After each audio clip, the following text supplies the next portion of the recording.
Bienvenue dans cette vidéo. Aujourd'hui, vidéo un peu spéciale puisque j'ai décidé de vous faire une vidéo un peu tuto puisque vous me l'aviez demandé aussi dans vos vœux de l'année 2024 et j'avais envie de vous proposer aujourd'hui une vidéo spéciale plus de 40 ans, paupières tombantes, maquillage un peu liftant. Vous voyez un peu le maquillage, the power of makeup, la puissance du maquillage. Donc bien sûr dans cette vidéo on va réaliser le maquillage que je porte actuellement et je vais surtout vous donner les clés pour le réaliser sur votre visage. Pour réussir votre maquillage, il faut que vous vous maquillez en vous regardant vous.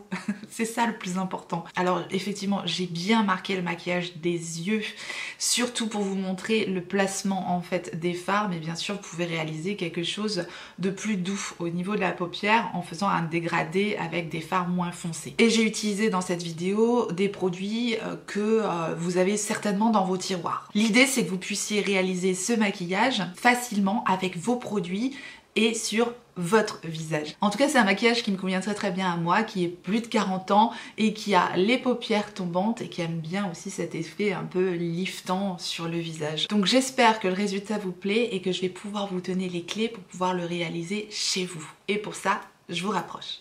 Bien voilà, comme d'habitude, j'ai fait mes soins et je vais vous proposer aujourd'hui de vous faire le maquillage uniquement sur un côté de mon visage pour que vous puissiez bien vous rendre compte du rendu des produits et de leur application. Je vais donc appliquer dans un premier temps ma base. Alors le combo que j'utilise actuellement c'est la base de L'Oréal, la Prime Lab 24h Pore Minimizer, accompagnée du S-Drop Lit de Fenty Beauty en teinte Taffy Topaz. Voilà, c'est des produits que j'ai quasiment terminés, qui conviennent parfaitement à mon type de peau. Donc premier conseil, bien sûr, adaptez vos produits au rendu que vous souhaitez et à votre type de peau, à votre carnation. Donc pour ma part, je vais appliquer la base de L'Oréal. Je suis vraiment presque au bout de ce petit tube et je le cumule avec un tout petit peu, quelques gouttes pour ajouter un peu de lumière.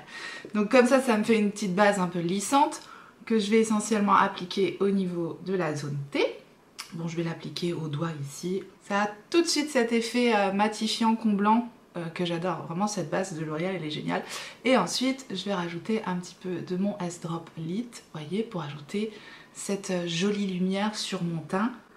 Et je le mets essentiellement là sur l'extérieur de mon visage, mais j'aime bien aussi en mettre un peu partout parce que même si j'ai matifié, si vous voulez, je sais que la base de L'Oréal va contrôler mon excès de sébum et qu'en fait le S-Drop Lit me rajoute une lumière naturelle. Vous voyez, c'est pas la lumière sébum, c'est la jolie lumière teint lumineux. Vous voyez, c'est pas la même chose quoi. Ensuite, je vais bien sûr unifier mon teint. Pour unifier mon teint, je vais privilégier un produit type sérum, quelque chose de léger, quelque chose de naturel. Le produit qui va complètement se fondre dans le teint, on ne voit pas qu'on porte un fond de teint, vous voyez. Bon, aujourd'hui, je vais utiliser l'Accord Parfait Nude de L'Oréal. C'est un produit L'Oréal, on le trouve en grande surface. Perso, je l'avais acheté sur Amazon, je crois. Bon, je vous remettrai aussi les liens des produits que j'utilise si jamais vous voulez les références dans la barre d'information. Et il y a un autre produit que j'utilise beaucoup aussi dans le même genre, mais effectivement il faut l'acheter sur le site de Typologie, c'est leur sérum teinté qui est fantastique. Il est vraiment extra ce sérum teinté,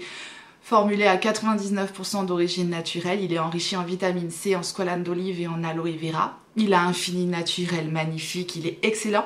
Et celui de L'Oréal également, il est super celui-là, ça fait un bon moment que je vous en parle déjà. Donc aujourd'hui, on va appliquer celui de L'Oréal. Je l'utilise en teinte 2-3 Light, j'ai mis une goutte sur ma main et je vais l'appliquer au pinceau. Je vais utiliser mon pinceau teinte chez Reifer, le numéro 31, que j'adore pour appliquer les fonds de teint. Concernant la méthode d'application, vous choisissez bien celle qui vous convient le mieux, à savoir plus vous allez utiliser un pinceau dense, plus vous allez obtenir une couvrance importante de votre produit. Plus on utilise un pinceau souple, plus vous allez avoir un effet diffus de votre produit. C'est une des clés de l'utilisation en fait du pinceau. Je prélève directement la matière sur le dos de ma main et je vais donc appliquer le produit de l'intérieur de mon visage et l'étirer vers l'extérieur. Je fais des petits mouvements comme ça pour appliquer le produit, pour bien lisser la matière sur mon visage. Voilà. On voit directement que ce produit est enrichi en acide hyaluronique, il est bien hydratant,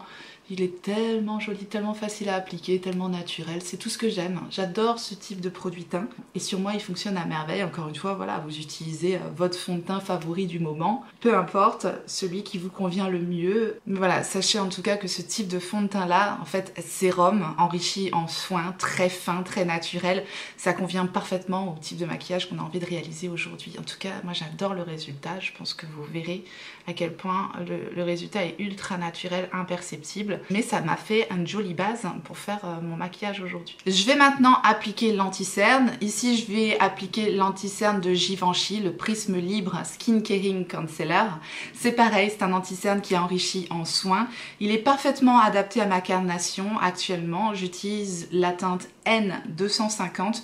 Il va me permettre simplement de parfaitement corriger mon cerne. Encore une fois, tout au naturel avec beaucoup de finesse. Je l'applique essentiellement au niveau du sillon. Donc là où j'ai vraiment la marque la plus sombre, la plus creusée de mon cerne, en commençant bien au niveau du coin interne. Et je vais également en appliquer au niveau du coin externe, en remontant en fait sur ma tempe. J'utilise mon pinceau numéro 35 de chez Reifer. On voit beaucoup d'applications effectivement à l'éponge. C'est bien aussi d'appliquer l'anti-cerne à l'éponge. Encore une fois, vous utilisez l'outil que vous préférez. L'essentiel étant que la matière soit vraiment appliquée de façon assez précise tout de même et ne pas mettre d'amas de produit au niveau des rides, des ridules que l'on a sous l'œil. Parce que c'est souvent ça qui pose problème entre guillemets, c'est que lorsqu'on met du produit, un produit liquide quel qu'il soit, au niveau des rides et des ridules, fatalement il va se loger dans les rides et les ridules. C'est tout à fait normal que le produit se loge légèrement au niveau des rides et des ridules. Bien sûr, il y a toujours des formules qui vont bien mieux fonctionner que d'autres. Notamment, cet anti-cerne est extrêmement fin et c'est vrai que je peux parfaitement l'estomper. Vous voyez, je balaye vraiment au niveau des rides et des ridules, histoire d'unifier tout de même le contour de mon œil, mais je ne vais pas mettre d'amas de produit à ce niveau-là, puisque si je mets un amas de produit à ce niveau-là, ensuite, une fois que j'aurai commencé à rigoler, à parler, enfin, on vide simplement, eh bien, avec le fonctionnement de l'œil, etc., ça va finir par se loger dans les rides et les ridules. C'est tout à fait normal. Donc le secret pour ne pas avoir le produit qui se loge dans les rides et les ridules, eh bien, c'est de bien l'estomper, de bien lisser au niveau des rides et des ridules. Par contre, au niveau du sillon, effectivement, ici où c'est le plus foncé, eh bien, on va tapoter le produit pour avoir une couvrance plus importante. Et ici, j'applique mon produit toujours en remontant vers la tempe. Vous allez voir, à chaque fois, je vais utiliser mes produits toujours en remontant, toujours en lissant comme ça vers le haut, et c'est ça qui va nous donner notre effet liftant. Petit à petit, vous allez voir, ça va créer cet effet lifté justement. Avec l'anti-cerne, bien sûr, ce qu'on peut faire, c'est venir camoufler les quelques petites imperfections, si vous en avez. Là, j'avais un petit bouton sur le front, donc j'en profite. Ici, j'ai ma petite tache, j'en profite. J'en mets également en général ici, un petit peu au niveau du nez. Et j'estompe légèrement, voilà. C'est ce qui va me permettre d'un petit peu corriger ce que le fond de teint n'aura pas pu camoufler, étant donné qu'il est très léger. Et comme ça, le résultat n'en est que plus naturel. Avant, après. Ça, c'est vraiment le teint que je préfère faire au quotidien maintenant, un teint ultra naturel, avec des teintes qui conviennent parfaitement à ma carnation, aucune démarcation. Voilà, ça c'est important aussi. C'est pas toujours évident effectivement, mais plus vous allez adapter vos produits, plus ils vont convenir à votre carnation. Ça prend du temps parfois de trouver le bon produit, à la bonne teinte, etc. Quand vous avez trouvé votre pépite, ben voilà, avec ça je sais que j'ai le résultat vraiment qui me convient au quotidien. On va maintenant s'attaquer aux sourcils. Alors les sourcils, perso, je les aime naturels. Mais disons qu'il existe tout de même une règle. Alors une règle, entre guillemets, il n'y a pas de loi, voilà, il n'y a pas de loi en make-up, surtout pas. Il faut faire ce qu'on aime, le résultat qu'on souhaite et voilà, s'amuser, se faire plaisir. Je vous le dis tout le temps dans toutes les vidéos, faites-vous plaisir. Autant pouvoir se faire plaisir avec le make-up, je sais pas ce que vous en pensez, mais moi c'est vraiment mon plaisir et faut que ça le reste, n'est-ce pas? Mais lorsque l'on nous enseigne le maquillage, moi j'ai fait un CAP esthétique et j'ai fait une formation de maquillage artistique. Lorsque l'on nous enseigne le maquillage, on nous explique comment tracer le sourcil de la manière la plus jolie, entre guillemets, la plus harmonieuse par rapport au visage. Encore une fois, il faut regarder par rapport à votre visage. Donc les repères, très simples, c'est ici pour le début du sourcil. Donc vous allez poser un pinceau, un crayon, peu importe, au niveau du coin de votre nez ici. Et vous allez remonter votre pinceau, votre crayon. Et donc le début du sourcil doit être aligné avec en fait votre nez ici. Et donc vous savez où doit commencer tout simplement le sourcil. Donc là moi j'ai pas nécessairement de correction à faire au niveau du début de mon sourcil. Donc c'est pour ça que je le laisse naturel. Et pour la pointe du sourcil, vous allez mettre toujours au niveau du coin de votre nez, au niveau du coin de votre œil. Et la queue du sourcil doit donc arriver à ce niveau-là. Donc c'est pareil au niveau de la pointe de mon sourcil, on y est à peu près par rapport à mes sourcils naturels. Et maintenant par rapport au bombé donc, du sourcil, en général on fait le bombé au niveau de la pupille, vous voyez, du centre donc de l'œil, on commence à descendre, à redescendre le sourcil. Par rapport à la manière dont mon sourcil est naturellement dessiné, on a normalement déjà la bonne forme. Donc c'est pour ça qu'en général, je me casse pas la tête, je brosse mon sourcil et ensuite je passe mon petit goupillon pour avoir un effet tout à fait naturel, encore une fois. Donc ce que je fais, c'est bien sûr, je brosse le sourcil pour le libérer de l'excès de fond de teint, etc., etc. Puis là, soit vous utilisez un crayon, donc en faisant vos repères, tac, début du sourcil, fin du sourcil, et puis à milieu du sourcil pour redescendre. Soit vous prenez comme moi un petit goupillon, très simple, facile, efficace. Là c'est celui d'Iconic London. Et je vais structurer mon sourcil, donc le brosser. Ça va légèrement densifier le sourcil parce qu'il y a des petites fibres. Et puis ça va le fixer en même temps. Donc vous voyez, ça c'est vraiment le produit simple, facile, efficace. Je tergiverse pas 150 ans avec mes sourcils, simplement encore parce que la forme me convient, évidemment, ça ne sera pas le rendu qui conviendra à tout le monde. Certaines personnes aimeront avoir un sourcil plus épais, plus structuré, plus dense. Je remplis simplement avec ce petit goupillon, vous voyez, ça m'a pris 1 minute à peine. Voilà le résultat pour les sourcils, donc vous aurez compris comment prendre les repères par rapport à votre visage, c'est le plus important. Maintenant, vous faites bien comme vous voulez, encore une fois, je vous donne des clés à utiliser ou pas. Il n'y a pas de loi, encore une fois, dans cette vidéo, je veux vraiment le souligner. Alors là, je vais utiliser des produits crème simplement pour bien vous montrer où je place les produits, mais vous pouvez tout à fait utiliser des produits poudre. Donc là, je n'ai pas encore poudré mon teint. Si j'avais utilisé des produits poudre, j'aurais poudré mon teint et utilisé des produits poudre par-dessus. Ça se place de la même façon si on veut cet effet liftant. Je vais utiliser mon stick contouring de chez Rare Beauty. C'est la teinte Happy Soul. Alors pour le bronzer slash contouring, effectivement le contouring et le bronzer c'est deux choses différentes. Le contouring, on va souvent utiliser des teintes plus froides, quelque chose qui fait vraiment un effet ombre, comme on a au naturel. Là je vais vous faire un 2 en 1 parce que c'est ce que j'aime faire vraiment, je trouve que ça se fait bien, je trouve que c'est pratique d'utiliser le bronzer tout en contourant le visage en fait, plutôt que d'utiliser un contour puis un bronzer par-dessus, ce qui se fait lorsqu'on fait vraiment un full face. Bref, là je vous montre la manière dont je vais appliquer un bronzer en contourant le visage, c'est-à-dire en donnant un effet liftant tout de même à mon visage. Quand on fait du contouring, l'idée c'est de structurer le visage avec un effet d'ombre. La chose qu'il faut savoir, c'est que quand on va utiliser du foncé sur le visage, ça va donner un effet de creux. Et lorsqu'on utilise du clair sur le visage, ça va donner un effet de bombé. Ça, c'est aussi quelque chose qu'il faut savoir en make-up. Le foncé creuse, le clair donne un effet volume, un effet bombé. Donc ce qu'on souhaite en général, encore une fois, affiner notre visage et donner cet effet liftant. L'erreur que l'on a tous fait, c'est de mettre le bronzer au niveau du creux. Parce qu'on se dit, ben, on va creuser encore un peu plus. Si on accentue le creux déjà naturel, on va creuser encore plus. Sauf que ce creux est bien bas sur le visage. Et si vous suivez ce creux, vous allez avoir cet effet affaissant. Ça, on n'a pas envie d'avoir le visage affaissé. Donc, le creux qui est ici, vous allez le laisser tranquille. Et vous allez appliquer votre bronzer juste au-dessus du creux. Vous voyez, comme ceci.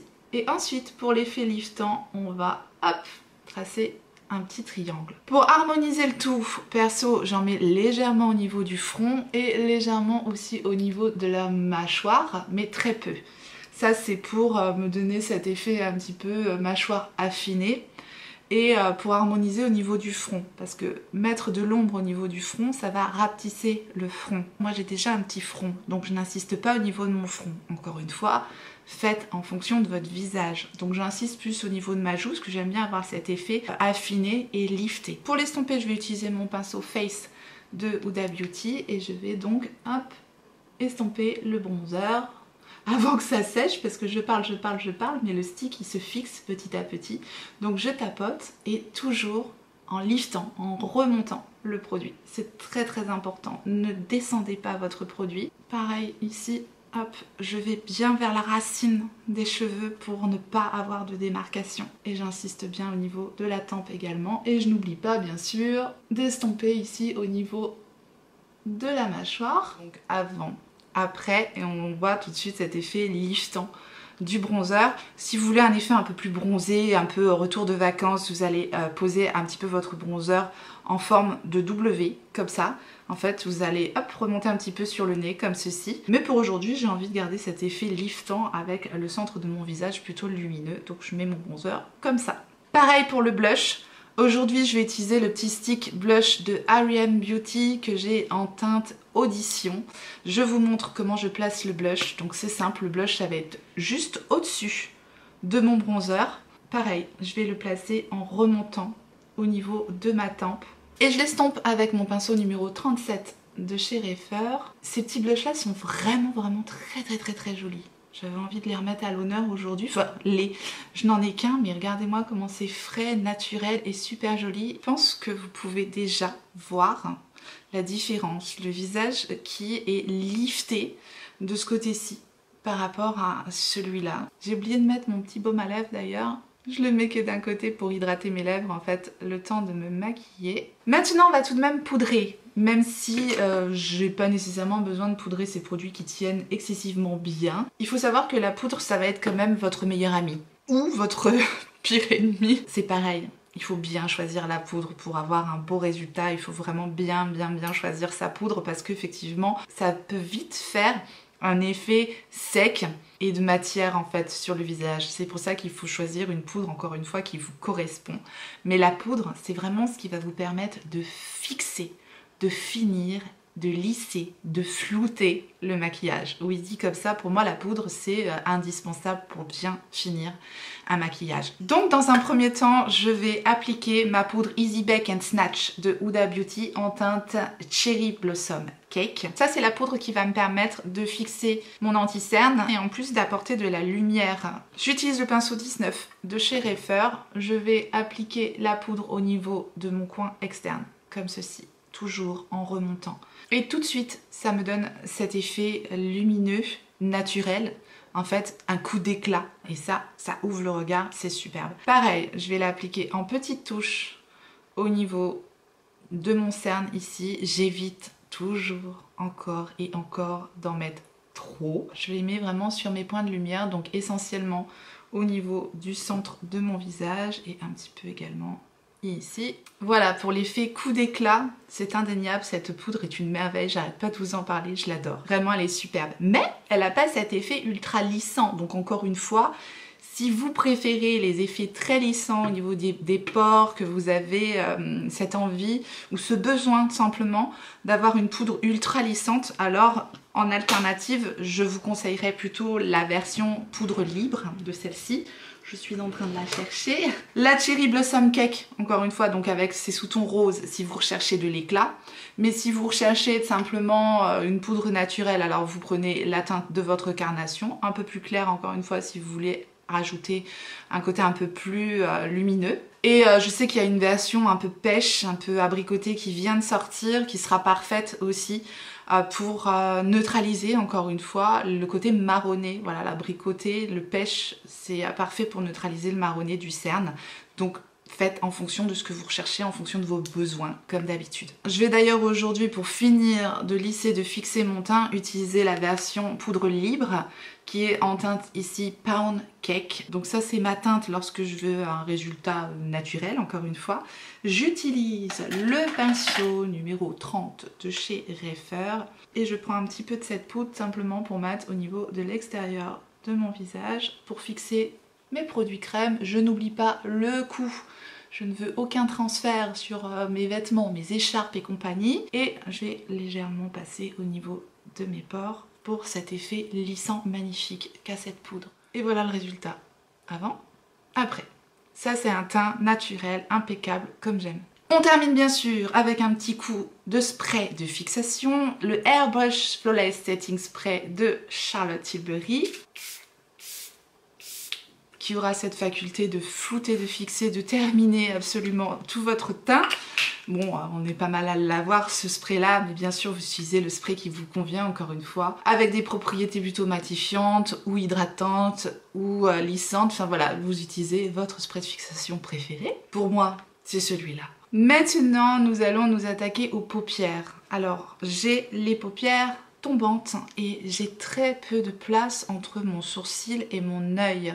Donc je fais avec. Pour mon maquillage au quotidien, ce que je souhaite, c'est effectivement agrandir mon regard et neutraliser cet effet de paupières tombantes qui me donne ce côté un peu fatigué. Donc il y a quelques techniques, effectivement, je vais vous les montrer. Encore une fois, à adapter à vos yeux. Donc je vais vous montrer comment placer votre crayon, comment placer votre fard pour avoir cet effet regard lifté. C'est ce qu'on veut aujourd'hui. Dans un premier temps, je vais unifier ma paupière. Pour ça, j'utilise ma base à paupières de Make Up by Mario, c'est ma palette Master Eyes Prep and Set en teinte light. Je vais prendre tout simplement la teinte la plus foncée de la palette avec le pinceau anti-cerne, le Airbrush Concealer de Sephora, c'est le numéro 57. Il est génial ce pinceau là d'ailleurs. Et je vais l'appliquer sur toute ma paupière. Et ça c'est pareil, quand on a la paupière un peu marquée, un peu rouge comme la mienne, c'est une étape quasi indispensable pour tout simplement avoir cet effet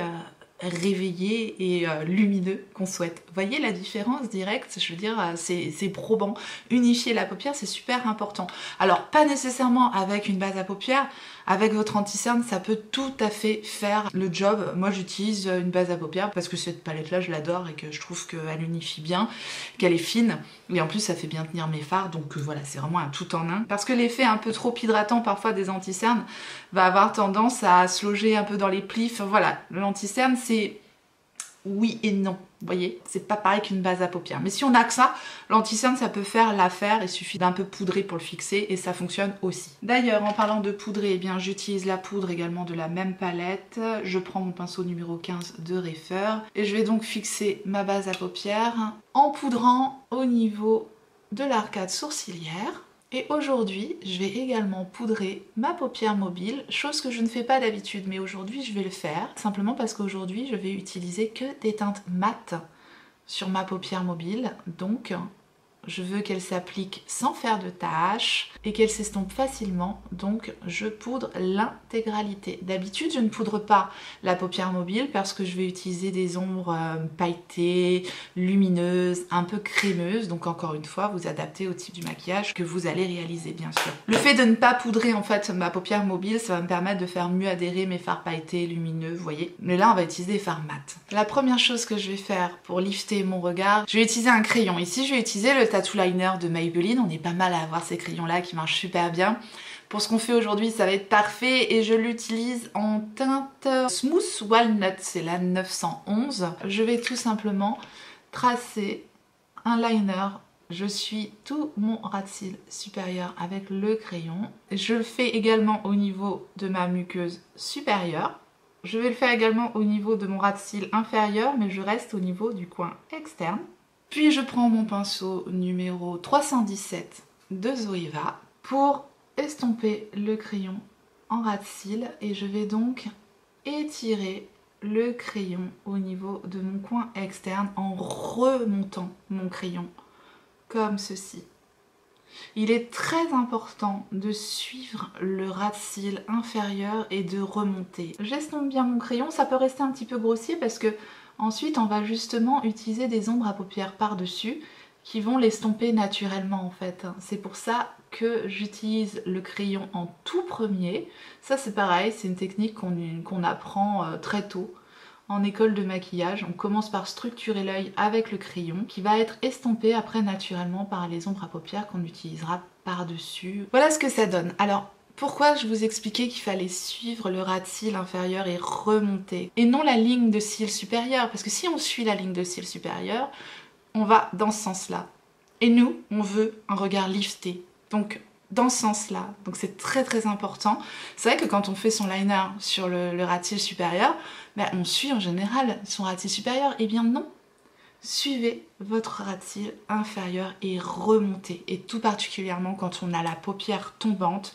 Moi, je vous conseille de le faire au crayon. C'est plus facile et ça donne cet effet lifté. Chose importante également, je travaille mon crayon avec l'œil ouvert en regardant droit devant moi pour passer par-dessus le pli en fait qui recouvre ma paupière mobile. Ce pinceau Zoeva est absolument parfait. Très précis, c'est vraiment le meilleur. Je n'en ai pas trouvé, même chez Reifer, qui sont aussi précis. Chez Reifer, les petits pinceaux sont super pour faire des ras de cils, mais pour faire, vous voyez cet effet un petit peu lifté, très fin en coin externe, celui-ci, c'est le meilleur, je l'adore. Alors justement maintenant on va aller terminer notre maquillage des yeux avec des ombres mates que je vais prendre dans la palette Master Matte de Make Up by Mario. Elle est ultra pratique parce qu'on a un bel éventail de tons de marronné, de fard mat, donc elle est parfaite pour moi. Maintenant voilà, ce sont des fards de couleur marron que vous pouvez retrouver dans plusieurs peut-être de vos palettes, mais c'est vrai que celle-ci, voilà, elle regroupe tout, elle est parfaite pour ce genre de maquillage là. Je commence dans un premier temps par utiliser la couleur marron qui va me servir à neutraliser cet effet de paupières tombante justement. Alors je vais utiliser un marron ni trop foncé ni trop clair. Je vais prendre celui-ci. Avec le pinceau numéro 13 de chez Reifer, je vais tout simplement appliquer cette ombre à paupières au niveau de ma paupière tombante, mais par-dessus. Et c'est là que c'est très important de travailler avec l'œil ouvert. On a tendance à travailler nos ombres à paupières avec la paupière fermée, logique. Mais quand on a une paupière tombante, il faut vraiment aller faire un point au niveau de votre paupière tombante, vous voyez, pour pouvoir donc justement jouer avec les ombres à cet endroit-là. Donc vous voyez, je marque l'endroit de la paupière que j'ai envie de creuser tout simplement, parce qu'encore une fois, cette ombre foncée va creuser tout simplement ce bombé qui recouvre ma paupière. Donc je l'estompe et je vais jusqu'à ma petite pointe de mon crayon. Je repasse également au niveau de mon crayon. Donc à ce niveau, ça donne ça, vous voyez, regard lifté. Maintenant, je vais jouer avec les dégradés. Donc je prends une teinte un petit peu plus claire. Je vais prendre la teinte qui est juste à côté. J'ai nettoyé mon pinceau dans une petite mousse. Je garde le même pinceau parce qu'il est très fin, très précis. Le numéro 13 mini de chez Reifer, il est super pour mes toutes petites paupières, encore une fois. Adaptez vos pinceaux à vos paupières, ça aide. Et j'utilise cette teinte pour estomper dans un premier temps la teinte que je viens d'appliquer. J'estompe encore une fois mon fard au-dessus, mais aussi en dessous. Je suis le petit liner et je remonte au niveau du creux de paupière. J'en profite également légèrement pour souligner le coin externe. Je nettoie mon petit pinceau dans la mousse. Je reprends encore une fois une teinte plus claire. Cette fois-ci, je vais prendre celle-ci. Pareil, j'estompe légèrement au-dessus, mais également au niveau de l'intérieur de la paupière et légèrement au niveau de mon coin externe. Puis enfin, en utilisant un pinceau plat, le 02 de chez Reifer, je vais prendre cette teinte qui est plutôt claire dans la palette ici et je vais l'appliquer au niveau de ma paupière mobile, donc le restant de ma paupière mobile. Et avec un pinceau un petit peu plus précis, le 23 de chez Reifer, je prends la teinte la plus claire de la palette et là je vais l'appliquer au niveau du coin interne. Alors ça vous pouvez le faire avec un highlighter également, c'est vrai qu'on n'a pas encore appliqué l'highlighter. Je vais vous montrer ensuite éventuellement en rajoutant une petite touche d'highlighter, mais avec une teinte mate crème comme ceci. Ça vous apporte une touche de lumière, donc je la mets au niveau du coin interne et je remonte légèrement au niveau de l'arcade sourcilière, au niveau du creux de paupière tout simplement. Et vous voyez, ça apporte vraiment cette petite touche de lumière en plus qui fait la différence. J'hésite pas vraiment à la descendre aussi au niveau de mon ras de cils, au niveau du coin interne. Et je vais très légèrement souligner le dessous de mon sourcil, toujours avec cette petite teinte crème. Je vais pas trop aller sur mon bombé puisque on a voulu neutraliser ce bombé là. Donc je reste vraiment, voilà, au niveau de cette petite partie, au niveau de mon sourcil. Et là, j'ai mon regard lifté par rapport à cet œil là. Je pense que c'est assez parlant, donc ça donne ça. L'idée étant tout simplement d'utiliser un petit dégradé de marronné pour donner cet effet œil ouvert lifté. Deux solutions pour le crayon en muqueuse inférieure. Soit vous avez des grands yeux, vous voulez donner un côté un peu plus œil de chat. Alors dans ces cas-là, on privilégiera un crayon marronné. Mais si vous avez au contraire des tout petits yeux et que vous voulez agrandir votre regard, alors là, utilisez un crayon couleur crème. Évitez le blanc qui va pas faire un effet très naturel et ça va tout simplement ouvrir et réveiller le regard. Mais là aujourd'hui, je vais utiliser mon crayon marronné également en muqueuse inférieure pour donner cet effet un petit peu étiré œil de chat. Mais sinon, vous l'aurez compris, vous prenez un crayon plutôt couleur crème, couleur beige. Alors mat ou irisé selon l'effet que vous voulez. L'effet mat aura un effet plus naturel, encore une fois. Mais voilà, sachez que le crayon clair va ouvrir, illuminer, réveiller le regard. Et le crayon foncé va donner cet effet œil de chat, voilà, que j'ai voulu faire aujourd'hui. Mais perso, j'aime les deux, ça dépend de l'effet que j'ai envie d'avoir. Bien sûr, on ne peut pas finir un maquillage des yeux sans une touche de mascara. Aujourd'hui, j'utilise le Fest de Benefit. C'est juste avant, je simplement donner un petit coup de recourbe-cils. C'est mon recourbe-cils de chez Reifer. C'est vrai que ça m'aide bien. Moi, ayant des cils ultra plats, fins et raides, voilà, un petit coup de recourbe-cils, et notamment celui de chez Reifer, il me convient parfaitement. Il me fait pas mal, il est génial. J'ai vraiment redécouvert les recourbe-cils depuis que j'ai eu ce recourbe-cils là, il est top. Et vous voyez, rien qu'avec le recourbe-cils, la différence, c'est un truc de dingue. Donc avec un petit coup de FanFest de Benefit, un mascara également que j'adore, qui est superbe sur mes cils. J'en mets bien sûr sur les cils supérieurs, mais également sur les cils inférieurs. Et voilà le résultat du maquillage des yeux. Je vais maintenant ajouter une petite touche de highlighter. On n'est pas obligé, bien sûr, on est obligé de rien, mais je vais vous expliquer un petit peu comment je place mon highlighter. Je vais utiliser le highlighter de R.E.M. Beauty en teinte Miss Mercury. Il est ultra naturel, il est très facile à utiliser. J'aime beaucoup le résultat de ce highlighter là. Et bien sûr, je vais l'utiliser avec mon pinceau highlighter chouchou de tous les temps, le pinceau highlighter de chez R.E.M. Beauty. Donc là, on est sur de la lumière, on est sur quelque chose de plus clair. Donc on va obtenir du bombé. Je vois qu'il y en a qui suivent. Où est-ce qu'on a envie d'avoir du bombé? Eh bien en général au niveau du dessus de la joue, comme ça, pour avoir des joues un petit peu rebondies. Donc c'est ici qu'on va placer notre highlighter. Et comme d'habitude, on remonte, on fait un effet liftant. Et voilà, direct, on a cet effet lumineux, rebondi, très joli. Donc je l'estompe pour un effet plus naturel. On peut bien sûr en rajouter un petit peu au niveau du bout du nez, ça peut être très mignon. Un petit peu au niveau du creux du nez pour ajouter encore un peu de lumière. Un petit peu au niveau de l'arc de Cupidon. On peut également faire au niveau de la lèvre inférieure. Ça va faire un effet rebondi aussi sur la lèvre inférieure. On fait souvent l'arc de Cupidon, mais on oublie parfois. On peut avoir cet effet un peu rebondi également ici. Voilà pour le highlighter et effectivement on peut également en appliquer un peu au niveau du coin interne ici.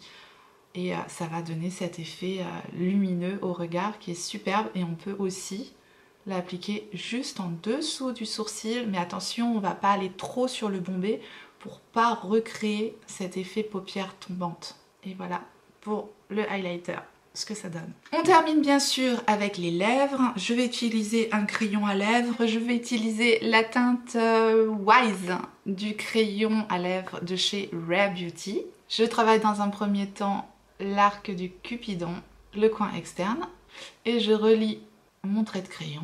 Même chose sur la lèvre inférieure. Pour ma part, le crayon va vraiment m'aider à redonner du parallélisme en fait à mes lèvres, notamment au niveau de mes lèvres supérieures. J'ai celle-ci qui est un peu plus basse, vous voyez, que celle-là.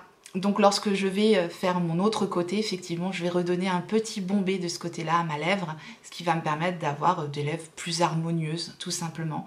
Et ça va aussi parfaire la finition du rouge à lèvres. Donc c'est vrai que j'aime bien utiliser un crayon à lèvres, justement, pour que ça soit bien net et bien redessiner la forme de ma bouche. Pour un effet plus naturel, j'estompe légèrement le crayon. Selon effectivement la taille de vos lèvres, ce qui met le plus en valeur des lèvres fines, ça va être les couleurs plutôt claires et des effets plutôt lumineux, pulpeux, glossy, vous voyez, que les effets mat et les couleurs foncées vont avoir tendance à affiner de nouveau les lèvres.